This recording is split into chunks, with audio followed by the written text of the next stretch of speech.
Ya, penyadapan akankah kemudian menjadi senjata rahasia jaksa? Meskipun tadi sudah disampaikan oleh Pak Nur Rohman, ini justru senjata pamungkas bagi jaksa gitu ya Pak Nur Rohman. Kalau sudah kesepahamannya sama antara kejaksaan dengan operator telekomunikasi untuk menjalin kolaborasi ini. Tapi kemudian kita tunggu nanti undang-undang penyadapannya akan dilahirkan secepat apa, dan kita mungkin berlari jauh ke depan dulu Pak, karena ini kemudian PR-nya pertanggungjawaban kepada publik. Pengawasannya juga sudah dipikirkan Pak Nur Rohman. Jadi jangan dulu ke ujung ya. Jangan dulu ke ujung. Jadi setelah MOU ini kemana kan, menyusun SOP tentunya. Makanya dengan sekarang itu kan masih tahap penggodokan untuk segera dibentuk SOP-nya seperti apa. Kemudian juga udah ada masukan-masukan. Memang di Komisi Kejaksaan saat ini lagi cukup concern terhadap penyusunan SOP ini. Kami juga menerima masukan-masukan baik yang pro dan kontra. Artinya kita sepakat ya bahwa kejaksaan itu punya fungsi, punya kewenangan melakukan penyadapan. Tinggal SOP-nya seperti apa. Karena peralatan juga kita sudah punya kan ya gitu. Jangan sampai alat yang dibeli oleh negara juga tidak difungsikan kan. Kemudian koruptornya juga asik-asikan di luar, ada 1000 sekian yang belum ini. Tetapi tadi yang disampaikan kaitannya dengan kehati-hatian itu yang harus jadi konsen kita dalam waktu dekat ini. Betul, disadari mengenai pertanggungjawaban itu ya, yang Pak jadi rekomendasi kita di Komisi Kejaksaan, karena memang Komisi Kejaksaan outputnya adalah memberikan rekomendasi. Artinya rekomendasinya seperti apa, kita sepakat bahwa ini kewenangannya boleh lah, tetapi tinggal SOP-nya harus yang diperketat biar tidak kesewenang-wenangannya muncul. Memberikan rekomendasi atau justru nanti juga bisa ikut melakukan audit juga tadi ya dari internal gitu ya. Itu memang kalau secara tusinya fungsi kita melakukan audit itu. Oke, nah mungkin kembali lagi nih Mas Yudi, sharing experience lah. Karena ini kejaksaan kan yang baru menyusun. Fungsi pengawasannya ketika melakukan tugas penyadapan ini di KPK seperti apa sih Mas Yudi, sehingga sangat berhati-hati, tidak kemudian sewenang-wenang, tidak ada abuse of power tersebut? Ya tadi sudah saya jelaskan ya, dalam prosesnya kan berjenjang, ya kan, pre-intercept, pas interceptnya maupun postnya kan. Kalau setelah itu kan, setelahnya itu kan tentu kan ada audit juga ya, misalnya dari dulu ada namanya pengawas internal gitu ya, dan kemudian juga diaudit oleh Kominfo juga gitu ya. Audit ini setelah melakukan penyadapan? Ya setelah pasti dilakukan, minimal untuk mengetahui apakah sudah ada link and match-nya antara nomor yang disadap dan surat perintah penyadapannya. Ya kalau isi kan itu ada rahasia. Ya makanya tadi saya katakan bahwa nggak sembarangan bisa dibawa untuk ke persidangan misalnya. Nggak sembarangan bisa diperdengarkan kepada penyidik. Harus yang benar-benar ada kaitannya. Nah itu yang sangat penting. Karena tadi saya katakan bahwa ya penyadapan itu kan orang yang disadap kan nggak tahu dia disadap atau enggak. Dulu kan banyak beredar yang mengatakan, wah kalau misalnya ada bunyi ngiyung-ngiyung biasanya kita sadap gitu kan. Atau misalnya kalau ada bunyi kesek-kesek gitu kan, enggak lah gitu kan, masa sereceh itu gitu ya. Jadi ya kembali lagi bahwa memang ini kan ada di suatu internal.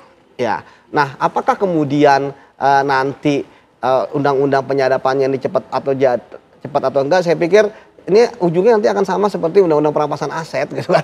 Pasti akan lama juga gitu kan. Kan kasihan teman-teman kejaksaan yang tadi udah beli alatnya, punya beban kerja yang banyak, bahkan sudah ada MOU gitu ya. Sementara saya katakan sebenarnya kalau dari provider kan mereka pasif aja. Jadi apapun yang diminta mereka pasti akan melakukan seperti itu. Nah, tapi begini Mas Yudi, ketika melakukan penyadapan ada audit tadi. Dari pengalaman Mas Yudi selama di KPK, pernah tidak sih ada temuan pelanggaran terhadap pelaksanaan tugas penyadapan? Dan kalau misalnya memang tidak ada, tapi disiapkan kan prosedur pengawasannya, ketika ternyata ada pelanggaran itu terjadi, akan seperti apa konsekuensinya? Ya tentu alhamdulillah sampai zaman saya nggak ada ya. Ya, tapi kan tentu kalau ada pelanggaran kan ada mekanisme etika, ya kan? Atau bisa jadi pidana, ya kan? Karena di luar tupoksinya dan bukan untuk terkait dengan proses penyidikan atau penyelidikan yang oleh KPK. Tentu mekanisme itu ada. Cuma kan sekarang ada pertanyaan menarik ya, dan karena kan saya juga mempelajari tentang intercept gitu ya, baik di Indonesia maupun di luar negeri gitu, dari literatur. Kan yang menarik, apakah kemudian di undang-undang penyadapan nanti semuanya akan digabungkan bahwa misalnya untuk penyadapan yang menguji adalah peradilan, ya kan? Nah itu kan menarik nih, bukan lagi di internal gitu ya. Nah itu yang menurut saya ya ini perlu didorong juga mungkin di teman-teman Komnas HAM bahwa perlu ada mekanisme peradilan. Tapi hakim yang kemudian mengizinkan itu kan juga harus itu hakim yang bersih gitu kan.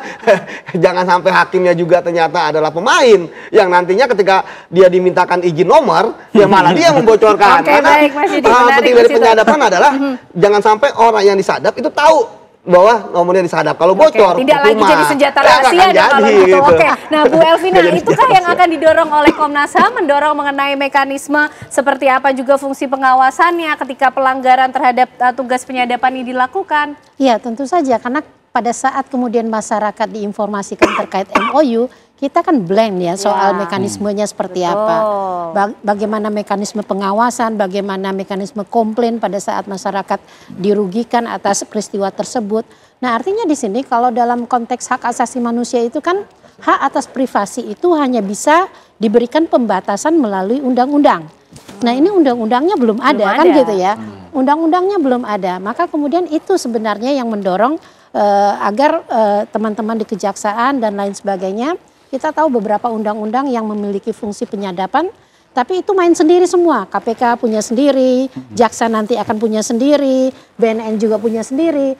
Artinya ini juga menyulitkan nanti fungsi pengawasan karena sektor-sektor yang berbeda. Makanya mendorong menjadi undang-undang penyadapan ini akan memudahkan sebenarnya terkait bagaimana nanti semuanya. Dan masyarakat tadi juga merasa ya lebih nyaman kan gitu ya, ada undang-undang tersebut. Jadi ini tidak saja kemudian cukup dengan SOP misalnya sebenarnya kan gitu ya, karena tadi ada pembatasan privasi yang dilanggar.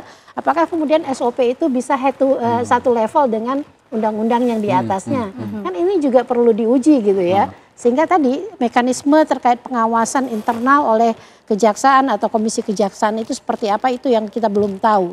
Jadi memang Komnas HAM memiliki pandangan bahwa sebaiknya hal-hal yang terkait pengurangan penikmatan hak asasi manusia itu betul-betul kemudian dipikirkan ada dasar hukum yang kuat sehingga ya tadi tidak menimbulkan kegaduhan dan tadi distrust terhadap masyarakat tadi gitu, terhadap kejaksaan. Oke, niat baiknya sudah ada, SOP-nya tengah disiapkan. Tinggal undang-undang penyadapan yang ditunggu untuk memberikan jaminan kepada publik atas keamanan data pribadi itu ya. Kira-kira kita tunggu nanti bagaimana DPR juga bekerja mengenai hal ini karena niatnya sudah baik, mulia begitu kan untuk menegakkan hukum di Indonesia. Terima kasih Bu Elvina, terima kasih Pak Nur Rohman, Mas Yudi terima kasih juga malam hari ini sudah bergabung bersama kami di Apa Kabar Indonesia Malam.